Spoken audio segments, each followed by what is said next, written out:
não surge do nada. Ele é o lado oculto da história da civilização, uma verdadeira sombra, segundo o conceito psicológico de Jung. O trauma geral de toda uma população, manifestada na forma de uma única entidade. A cosmologia de Kyoto não é sobre terror, é sobre história. E história mesmo, a mesma que você aprende na escola. Porém, ele fez uma coisa que o Ocidente não teve coragem. Ele decidiu tratar o seu medo como algo sério. Kyoto no Sennen Monogatari, a história de 1000 anos de Kyoto.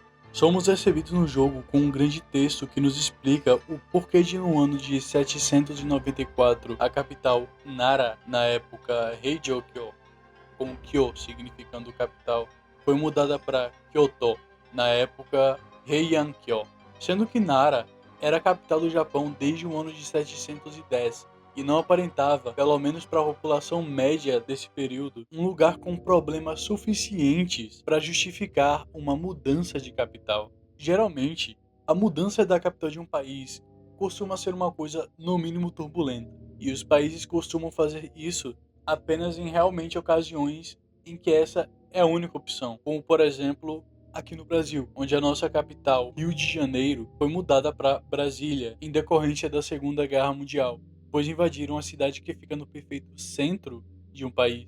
É muito mais difícil do que invadir uma cidade que está litorando. O motivo dessa mudança que parecia sem justificativa foi político. Na antiga Nara, templos budistas estavam ganhando uma relevância muito grande e o imperador tinha medo que a influência religiosa interferisse em suas políticas e decidiu mudar a capital para Nagaoka, onde a religião era mais de acordo com suas visões. Porém, com a mudança, aconteceram alguns infortúnios. Diversos membros da família imperial japonesa tiveram suas vidas encerradas após a mudança. E o imperador apenas conseguiu imaginar uma coisa. Isso se dava por influência de espíritos maus. E para fugir deles, ele decidiu mudar a capital mais uma vez, dessa vez para Kyoto ou Heian-kyo, onde se passa a nossa aventura. E a população não acreditava que os espíritos estavam assombrando a cidade. Eles acreditavam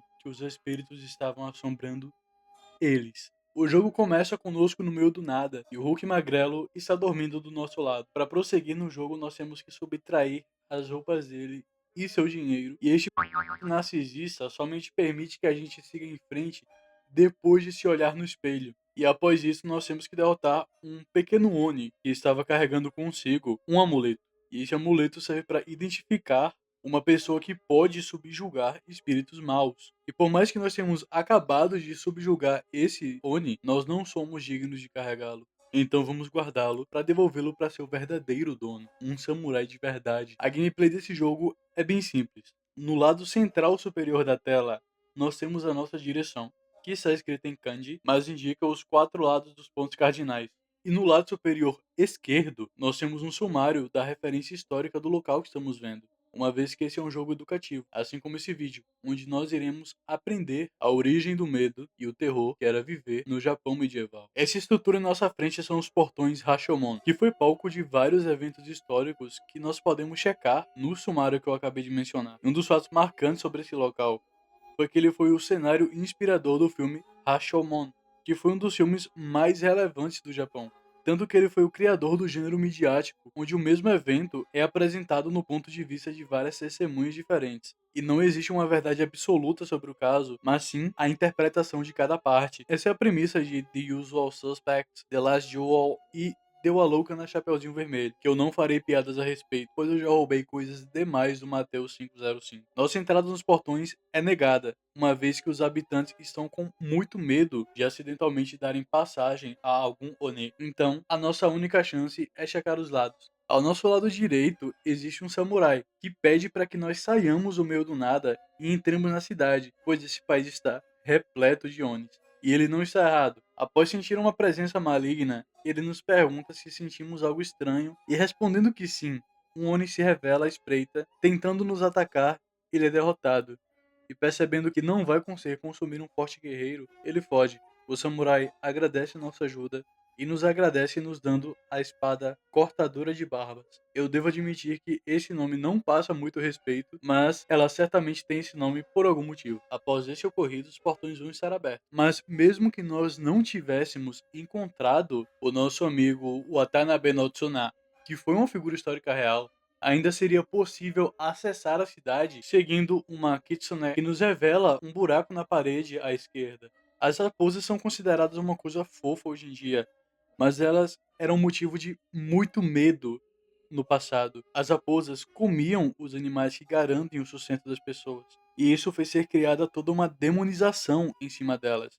Tanto que lobo, em japonês, é okami. Eu sempre me perguntei por que os lobos tinham esse nome. Porque okami é a mesma pronúncia de grande Deus. E eu acabei descobrindo que isso não é coincidência. Os antigos japoneses viam os lobos como deuses, pois os lobos devoram os animais que acabam com as plantações e derrotam as raposas, que na visão dos antigos traziam o mal. E nesse caso, o mal que essa Kitsune queria nos infligir era fazer a gente perder nosso encontro com o Watanabe, porque dessa forma nós não ganharíamos a espada, nos deixando à mercê da própria sorte, em um local onde nosso primeiro erro pode ser o último. Passando por alguns pedintes na rua, podemos observar algumas coisas interessantes. Uma dentre eles simplesmente aceita o trágico destino e lamenta por isso. Outro pergunta quem realmente é mal, ele por ter contraído uma doença terrível ou seus parentes que o abandonaram por causa dela. Eu creio que não preciso eu vir aqui para ter que avisar a todo mundo que a culpa de uma pessoa contrair uma doença incurável não é dela mesma. Mas este senhor acredita nisso, pois a Kyoto dessa época era majoritariamente praticante dos vários tipos de budismo, sendo o mais popular dentre eles o budismo Mahayana. E essa informação vai ser importante para o futuro. Mas, no momento, no budismo, é acreditado o conceito de uma lei da natureza chamada karma. E o karma vem do sânscrito, significando ação. Qualquer coisa que você faz, pensa ou sente vai se manifestar no mundo real. Tudo o que ocorre possui consequência. O nosso karma nesse jogo não muda os eventos que vão acontecer nele, é claro, no mundo dos vivos, mas nós veremos as consequências em uma ocasião futura. Eu terei que abandonar minha atividade favorita e ignorar pobres, pois nesse jogo é necessário que você faça uma coisa, dando esmolas para esse senhor. Ele vai nos avisar sobre um monge chamado Nichizo. Ele é praticante de outra vertente do budismo e cultua o Buda da medicina. Ajudando ele no templo Toji, ele vai nos dar um sutra, que é um dos dois itens necessários para zerar o jogo. E com um sutra em mãos, podemos derrotar este Oni, que nos derrota facilmente se o enfrentarmos com a espada. E caso enfrentemos ele sem o sutra, a única coisa que a gente vai ganhar é o final. Fui lerdão e fui de comes e bebes na Heian-kyo medieval da Silva. Aqui no Brasil, nos tempos atuais, nas cidades do interior, ainda é possível que diante de uma emergência você ligue para a polícia e seja ignorado. Não existe socorro para todo mundo. Nessas cidades, infelizmente, quem faz a lei é quem é mais forte. E antes do ano de 1886, na restauração Meiji, o Japão não havia mudado muito desde que seu isolamento ao exterior se iniciou, desde o período Sakoku, que iniciou no ano de 1633. A restauração Meiji ocorreu 51 anos após o início da Era Vitoriana. Enquanto isso, no resto do mundo, estavam sendo criados o espetáculo musical. Os Estados Unidos estavam experienciando a época dos cowboys. A máquina de escrever acabava de ser produzida em massa e o primeiro semáforo de trânsito já havia sido inaugurado, enquanto no Japão, a situação de um cidadão desta época não era muito diferente da situação de um cidadão de Heian-kyo 1000 anos antes desses eventos. E em todo esse período, caso você vagasse num caminho isolado dentro da floresta, existia a chance de você encontrar alguém desejando o seu mal. E caso você deixasse sua família esperando na cidade, porém não voltasse, bem, surgiria mais uma história de uma pessoa que foi atacada por um yokai e nunca mais foi vista. A ficção é criada para dizer a verdade, e as histórias de terror são a vertente dessa verdade para descrever o que as pessoas têm medo. As pessoas não têm medo de explorar a floresta e serem devoradas por uma aranha gigante. Eles têm medo de seus pais irem procurar alguma situação de vida melhor em outra cidade e não voltarem. Assim que você cruzava os muros da cidade, não existia lei. Se alguém aparecesse na sua frente, a lei seria escrita na hora pelo mais forte, e não necessariamente o mais forte vai ser justo.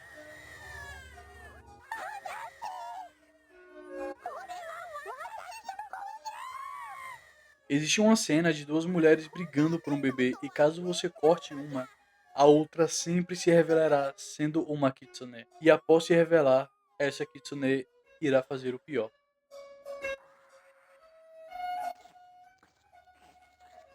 Isso é triste, é chocante, mas a sua contraparte na vida real é muito pior.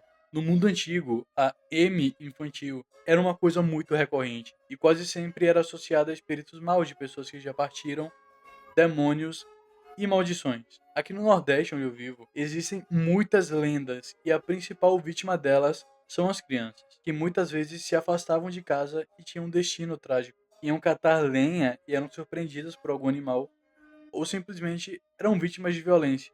E eu tenho uma teoria: todas as entidades mais famosas, seja daqui ou seja no Japão, sempre têm algumas coisas em comum.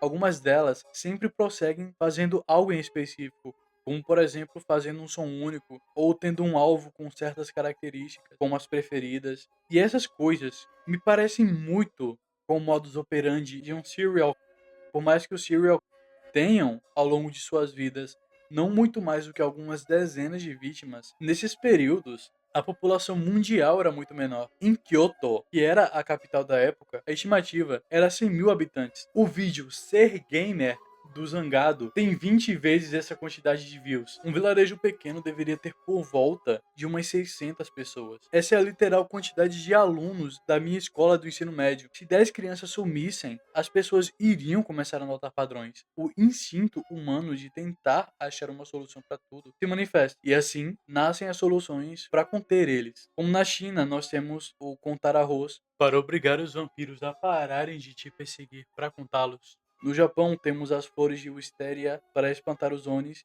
e tampar o umbigo para o deus do trovão não roubar ele. Também colocar cocô no nome das crianças para elas não serem pegas pelos espíritos. Se você já assistiu algum anime de época, você vai saber que algumas pessoas possuíam Maru no final do nome.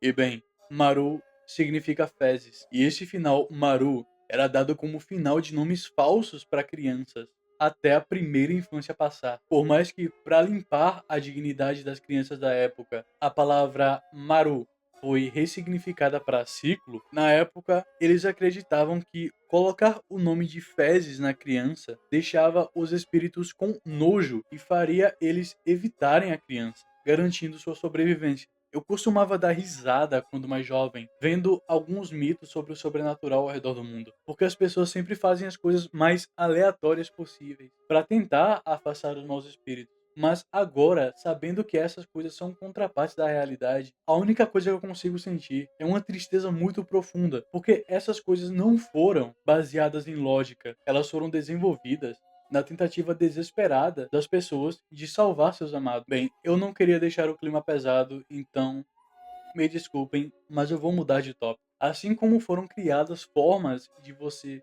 abençoar suas pessoas amadas, também foram criadas formas de você amaldiçoar as pessoas odiadas. Assim como eu amaldiçoo o Zedin porque ele fez um modelo 3D para o seu vídeo mais recente, baseado no tema do vídeo, sendo que essa foi uma ideia que eu tive enquanto editava esse vídeo e ele postou isso antes de mim.